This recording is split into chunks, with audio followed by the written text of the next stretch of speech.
Did you know that Australia needs to build over 1.2 million new homes in the next 7 years just to keep up with demand? But we're already falling behind. And here's the kicker. Rents have jumped more than 30% in some cities, while wages have barely moved. Homeownership? For many young Australians, it's already a pipe dream. If you think the housing crisis is bad now, just wait. By 2030, things could get much worse. We're talking about skyrocketing homelessness, entire generations locked out of the market, and families pushed into housing poverty. And yet, most people have no idea what's really fueling this slow-moving disaster. In this video, we'll break down the 10 hidden forces driving Australia's housing market toward the edge, and why this crisis could turn catastrophic if we don't act fast. Stick around. This might affect your future more than you think. Australia is growing, and fast. By 2030, the population is expected to reach over 30 million people. That's an increase of more than 3 million in just a few years, largely driven by high immigration levels and natural population growth. On paper, this sounds like a sign of progress, but here's the problem. We're not building enough homes to keep up. Experts say we need to construct at least 1.2 million new homes by 2030 just to meet demand, but current construction rates are falling far short. In fact, due to labor shortages, rising material costs, and delays across the construction industry, we're barely keeping pace, let alone catching up. The result? Severe housing shortages in major cities like Sydney, Melbourne, and Brisbane. More people competing for fewer homes means prices soar, and not just for buying, but renting too. In some areas, rents have jumped by over 30% in just 2 years. And this isn't just a big city problem anymore. Regional areas, once considered affordable escapes, are also feeling the squeeze as city dwellers move outward in search of cheaper living. If this trend continues, we're looking at a future where young Australians may never afford a home, where families are forced into cramped or unsafe housing, and where homelessness could rise dramatically. It's a simple equation. More people plus not enough homes equals disaster. And yet, there's no clear national plan to solve it. So the question is, if we can predict this crisis so clearly, why aren't we doing more to stop it? Stick with us as we unpack 9 more powerful reasons why Australia's housing market is heading. Even if we wanted to build our way out of the housing crisis, there's a huge problem. The construction industry is in serious trouble. In the past 2 years alone, dozens of major building companies in Australia have collapsed, leaving behind unfinished homes, frustrated buyers, and shattered dreams. Why is this happening? It's a perfect storm of rising material costs, labor shortages, and thin profit margins that simply can't handle economic shocks.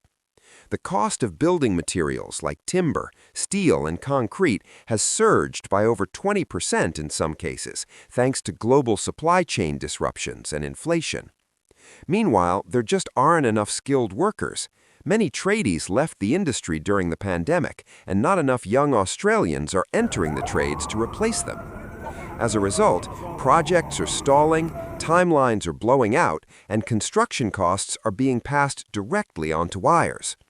Even governments trying to fund affordable housing projects are facing massive delays and budget blowouts. And for the average person trying to build or buy a home, it's become a nightmare. Build contracts are being canceled mid-project, people are losing deposits, and new home builds are taking 12 to 24 months or more to complete, if they're completed at all. This slowdown isn't just frustrating, it's fueling the housing crisis. Every delayed or canceled build means one less home on the market. Multiply that across the country, and you can see why the supply-demand gap is getting worse. If the construction sector doesn't get urgent support through training programs, material subsidies, and stronger protections, we're not just heading for a crisis, we're already in one.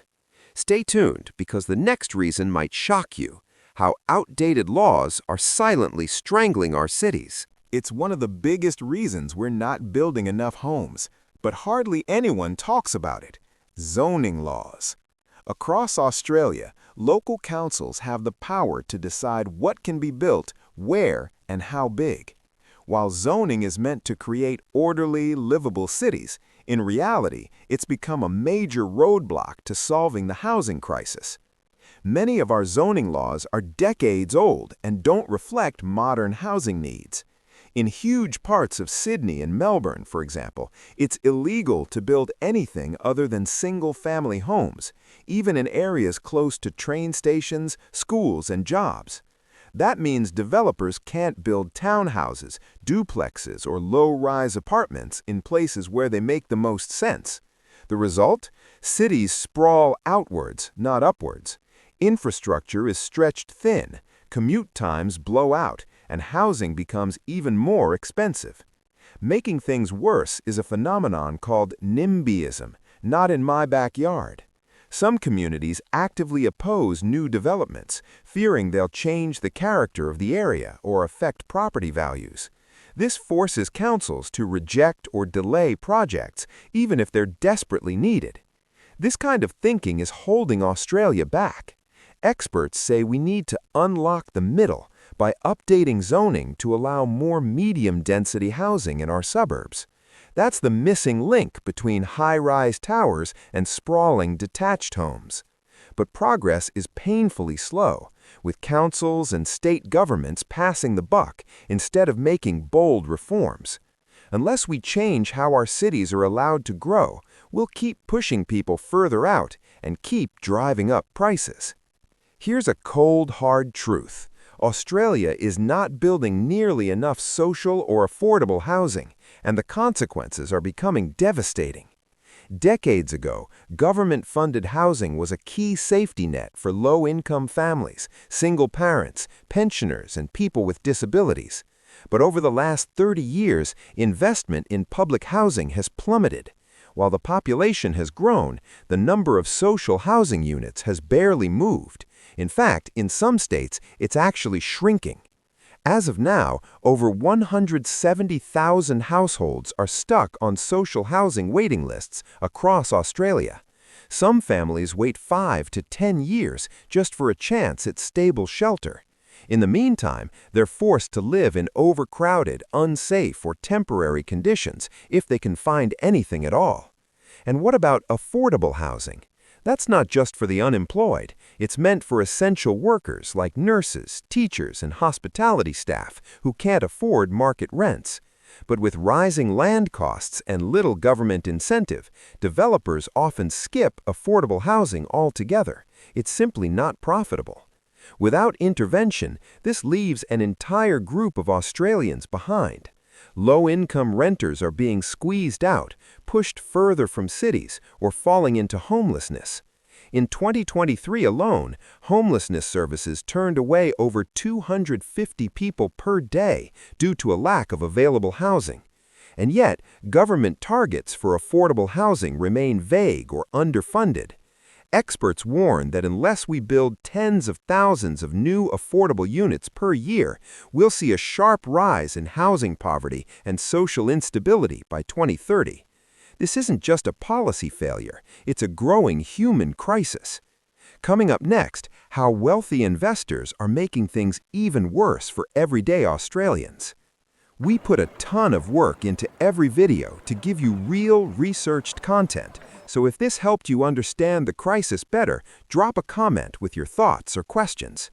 And hey, it's just one click to subscribe, but it means everything to us. Here's a tough question. Who is housing really for? People or profits? In Australia, more and more homes are being snapped up by wealthy investors, not families looking for a place to live. In fact, as of recent data, over 30% of all home loans are now going to property investors, not first-home buyers. Why? Because the system rewards investors. Tax policies like negative gearing and capital gains tax discounts make it incredibly attractive to buy multiple properties, not to live in, but to rent out or flip for a profit. The more properties you own, the more tax breaks you get. Meanwhile, first-home buyers are left behind, trying to compete in a market that's rigged against them. For someone saving for a deposit, every price hike pushes the dream of home ownership further out of reach. And it's not just buying, renting is getting worse too. Many investors now see real estate purely as a way to maximize return, which means higher rents, less security, and fewer rights for tenants. Some even leave homes empty, waiting for the market to rise instead of providing housing. This creates a two-speed system, one where the wealthy accumulate more properties and wealth, while younger and lower-income Australians are locked out of the market entirely. It's turning housing into a commodity, not a basic human need. Unless serious reforms are made, like limiting tax incentives or giving first home buyers fairer access, this imbalance will only get worse. So ask yourself, is it fair that one person can own 10 homes while another can't afford one? Next, we'll look at how rising interest rates are putting even more pressure on Aussie households and why it's a ticking bomb. If you've got a mortgage or you're planning to get one, you've probably felt the sting already. Over the past couple of years, the Reserve Bank of Australia, RBA, has raised interest rates at the fastest pace in decades. And for many Aussie homeowners, that's turning into a financial nightmare. In early 2022, interest rates were sitting at record lows, around 0.10%. Fast forward to now, and we're looking at rates over 4%, with some experts warning they could go even higher. That might not sound like much, but for the average homeowner, it means hundreds or even thousands of dollars in repayments every month. Families who bought homes during the low-rate boom are now struggling to keep up, dipping into savings, canceling holidays, or even skipping essentials just to pay the mortgage. And it's not just homeowners feeling the pressure. Landlords are passing those higher costs on to renters, driving up rents even more in an already overheated market. In some suburbs, rents have jumped 20 to 30% in less than 2 years. This situation is what economists call mortgage stress, and it's spreading fast. Recent data suggests that more than 1 in 3 households with a mortgage are now in stress territory, where over 30% of their income goes directly to housing. If interest rates keep rising or even just stay high, we could see a wave of forced sales, loan defaults, and increased homelessness by 2030. It's a ticking bomb, and if policymakers don't find ways to relieve the pressure, thousands of Australian families could be pushed over the edge. Next up, how short-term rentals like Airbnb are shrinking the housing supply right under our noses. It might seem harmless, renting out a spare room or turning your holiday home into a short-term rental. But across Australia, platforms like Airbnb and Stays are quietly turning a housing crisis into a catastrophe. In popular cities and coastal towns, thousands of properties that used to be long-term rentals are now listed as short-term holiday stays. Why? Because landlords can make more money in a weekend than they might earn in a week or even a month from regular tenants. But that extra profit comes at a massive cost to the community. Entire suburbs, especially in tourist hotspots like Byron Bay, Hobart, and parts of Melbourne, are being hollowed out. Locals are being priced out, forced to move hours away from where they work, live, or grew up. Essential workers, teachers, nurses, hospitality staff can't find affordable places to live near their jobs. In Byron Bay, for example, rental vacancies have dropped to less than 1%, while short-term listings have exploded. It's no coincidence. And unlike traditional rentals, short-term stays aren't always held to the same regulations, safety checks, or tenant protections. They often operate in a legal gray area, with councils struggling to enforce limits or gather accurate data. Some regions are now pushing back, introducing caps on the number of nights properties can be rented, or even banning short-term rentals in high-demand areas. But unless this trend is brought under control nationwide, short-term rentals will continue to eat away at the long-term housing stock, driving up prices and making the crisis even worse.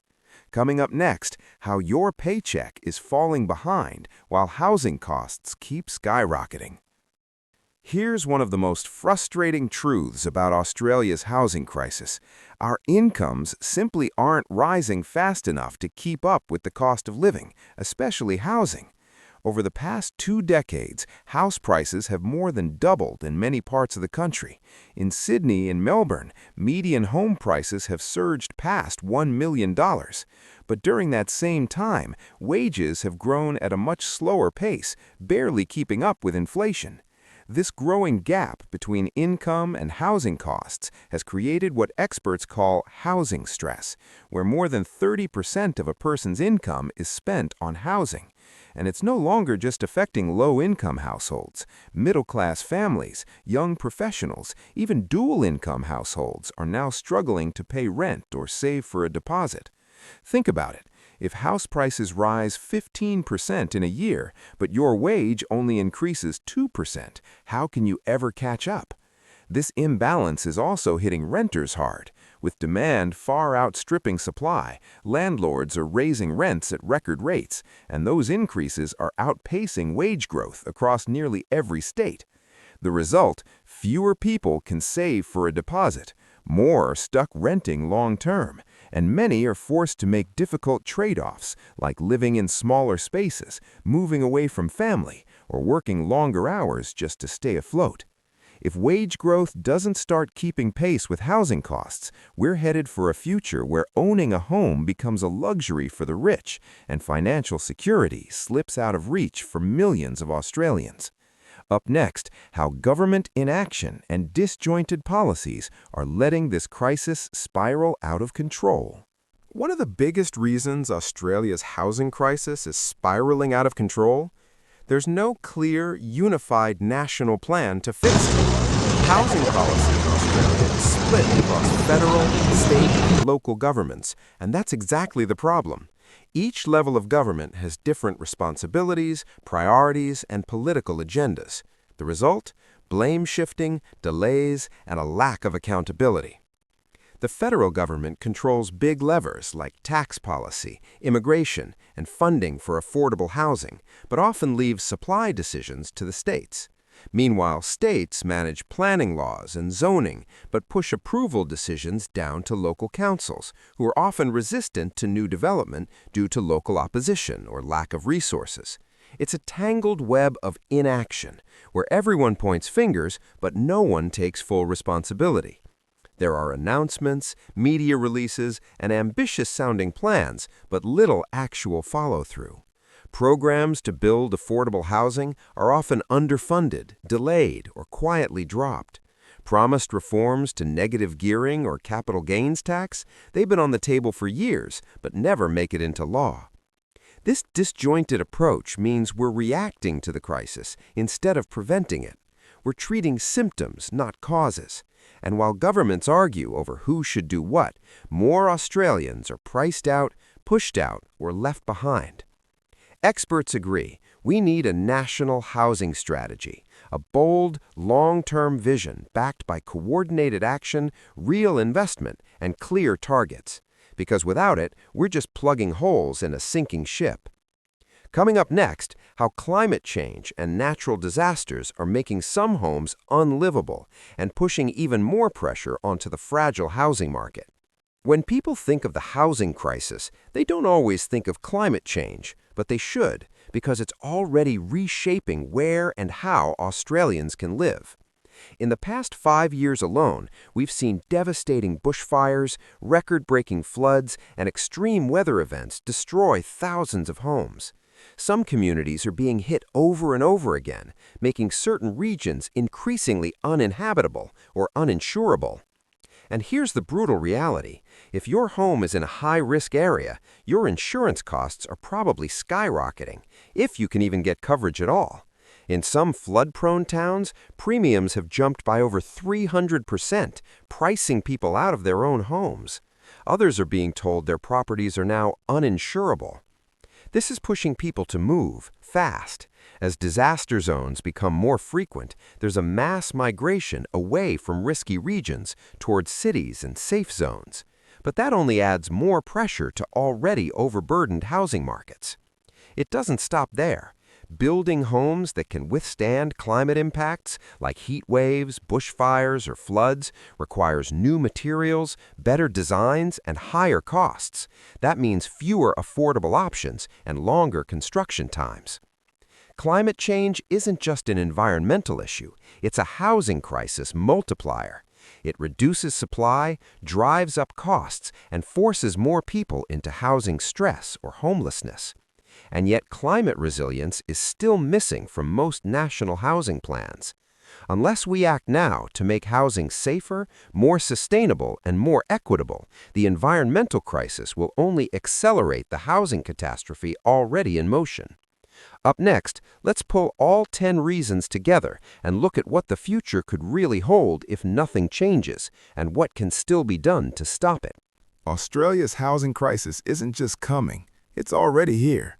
And if the trends we've explored continue unchecked, things will only get worse by 2030.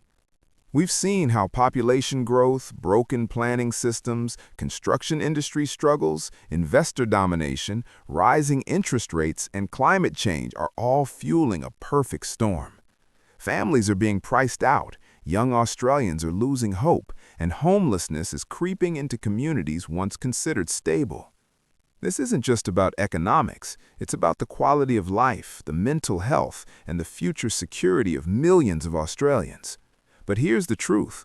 While the crisis is complex, it's not unsolvable. We still have time to act, but we need bold, coordinated decisions now, not later. The longer we delay, the more people we leave behind. And the question we must all ask is, what kind of country do we want to live in by 2030? Solving Australia's housing crisis won't be easy, but it's far from impossible. Here are key actions that could help turn the tide before 2030. 1. Build more, but smarter. We need to massively increase housing supply, especially affordable and social housing. That means government investment, public-private partnerships, and fast-tracking approvals for medium and high-density developments, particularly near jobs, schools, and transport. 2. Reform zoning laws. State and local governments must modernize zoning regulations to unlock the missing middle, duplexes, townhouses, and low-rise apartments that provide diverse and affordable options. 3. Tame the investor advantage. Revisit tax policies like negative gearing and capital gains discounts to level the playing field for first home buyers, not just investors. 4. Regulate short-term rentals. Introduce stricter limits on Airbnb and similar platforms, especially in areas facing housing shortages. 5. National housing strategy. Create a unified federal plan with clear targets, timelines, and accountability across all levels of government. 6. Climate-ready homes. Invest in building standards and infrastructure that can withstand climate change without pushing prices even higher. Australia's housing future doesn't have to be a catastrophe, but change won't happen unless we demand it from policymakers, developers, and ourselves. Now's the time to act before it's too late. If this video opened your eyes, tell us in the comments what shocked you the most and what do you think needs to change. We pour hours of research into every video to bring you the truth, so please support us with a like, a share, and that one-click subscribe. Don't stop here. Watch our previous video on why renting might become the new normal in Australia. Your support means the world to us and helps us keep creating videos that matter. We put a ton of work into every video to give you real, researched content, so if this helped you understand the crisis better, drop a comment with your thoughts or questions. And hey, it's just one click to subscribe, but it means everything to us.